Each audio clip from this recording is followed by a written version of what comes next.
미국 노스코스트 교회 담임 레리 오스본 목사는 우연한 바리새인들이란 독특한 제목의 책을 썼습니다.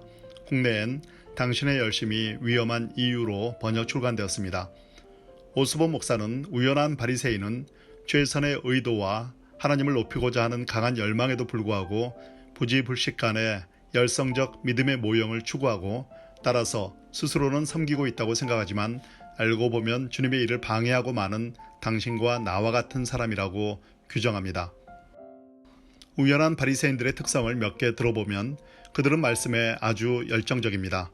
늘 말씀을 연구하는 일을 즐기며 깊이 파고듭니다. 일반적인 그리스도인들보다 더 많은 것을 알고 있다고 생각하며 스스로에게 나머지 사람들을 보호해야 할 영적 감시견으로서의 의무를 부여하기도 합니다. 그러나 삶의 변화는 지극히 미약합니다.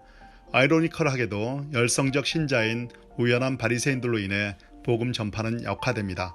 물론 우연한 바리새인들에 대한 오스본 목사의 정의에는 반론의 여지도 있지만 지금 한국 교회 내에는 사역이란 이름의 중독에 빠져있는 우연한 바리새인들이 적지 않은 듯합니다. 오스본 목사의 지적대로 그것이 한국 교회를 약화시키는 한 원인일지도 모릅니다. 현대 교회는 자체적인 운영을 위해서 사역이란 바퀴를 쉼없이 돌리고 있습니다. 각종 세미나나 성경 공부 모임, 특별 새벽기도 집회 등은 그 좋은 이유에도 불구하고 어쩌면 사역이란 이름의 중독을 부추기는 요인이 될 수 있습니다. 각종 사역을 통해 우연한 바리새인들의 영적 아드레날린 수치는 올라가고 전투의식은 고취됩니다. 그러나 그 전투의식 고취 자체가 믿음의 본질은 아닐 것입니다. 우리가 교회에서 하는 많은 일들이 그저 교회를 유지 발전시키는 교회 일이지 주님이 진정으로 원하셨던 주의 일은 아닐 수 있다는 사실을 기억해야 합니다. 지난 세월 동안 한국교회는 우연한 바리새인들에게 거침없이 예배란 이름의 면죄부를 주었습니다. 예배를 통해 살아계신 하나님을 만나며 종말론적인 의식으로 삶을 사는 것이 중요했지만 하나님과의 임재는 부재한 가운데 한 주일에 여러 번 치러내는 예배와 공적 사역에 참여했다는 의식 속에서 우연한 바리새인들은 마음의 위안을 찾습니다. 이것이 예배란 이름의 면죄부가 아닐 수 없습니다. 지금 코로나 바이러스로 인해 비대면 예배가 보편화됐습니다. 이 글을 쓰는 시점에 한국교회는 바이러스의 확산으로 예배당의 성도들은 한 명도 참석하지 못하고 온라인으로만 참여하는 완전한 비대면 예배를 드리고 있습니다.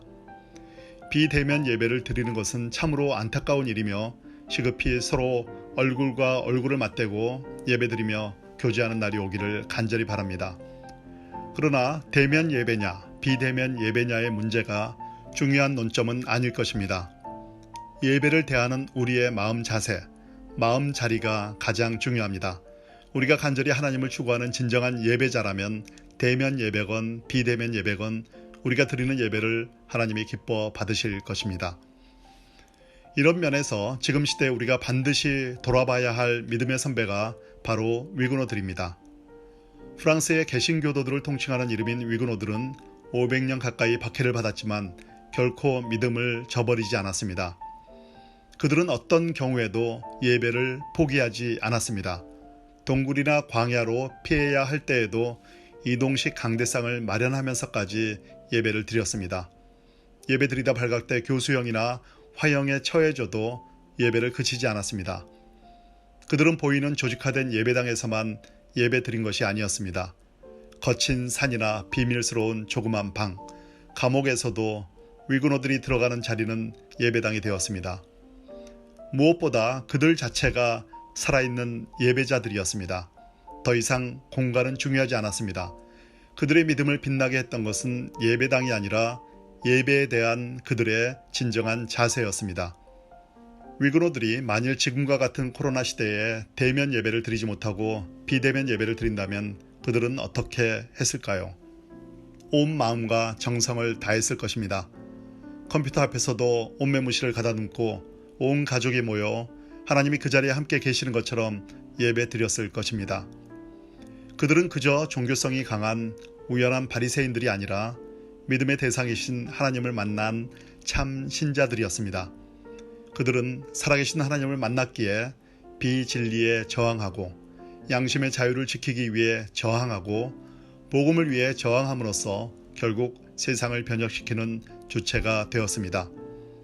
똑같은 종교란 이름으로 그들을 박해했던 박해자들은 사라졌어도 위그노들의 불굴의 신앙은 세대에서 세대를 넘어 지금 우리에게까지 이어지고 있습니다.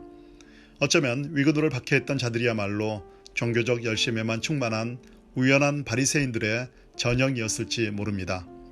지금 우리가 위그노들을 알아야 하는 이유가 바로 여기에 있습니다. 한국 교회의 부흥은 세미나나 각종 연구를 통해 이루어지지 않습니다. 한국 교회에 대한 각종 통계 지표는 갈수록 나빠지고 있습니다. 교회의 매력은 떨어지면서 전체 국민들의 대교회 신뢰도는 극히 낮아졌습니다.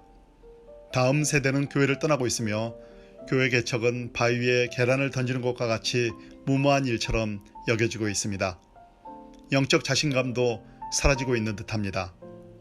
그러나 그런 통계 지표가 중요한 것이 아닙니다. 어쩌면 그런 것들은 깡그리 무시해도 됩니다. 오히려 이런 시대일수록 더 본질에 집중해야 합니다. 예배당에 우연한 바리새인들로 가득한 교회보다 통계 수치에는 잡히지 않지만 보잘것없는 초라한 장소에서 하나님의 임재를 추구하는 한 명의 진정한 이 시대의 위그노가 교회를 변혁하고 세상을 바꿀 수 있습니다. 결국 우리가 하나님을 믿는다면 정말 그분을 믿어야 하는 것 아닙니까? 그분은 만군의 주님으로 능치 못할 일이 없으신 분이십니다. 그분이 하시면 하십니다. 그분이 한국교회에 부흥을 주신다면 각종 통계 수치와는 상관없이 부흥을 주실 것입니다. 감사하게도 우리에게는 하나님의 살아계심을 증거하는 소중한 믿음의 역사, 믿음의 증인들이 있습니다. 위그노들처럼 말입니다.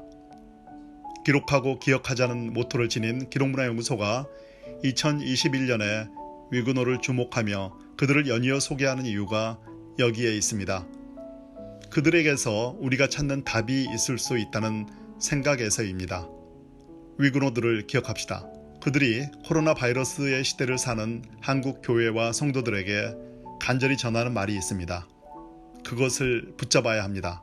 그들은 복음을 저버리며 잠시 편안히 사는 것보다 비록 죽음에 처하더라도 진리를 추구하며 영원히 사는 길을 쫓았습니다.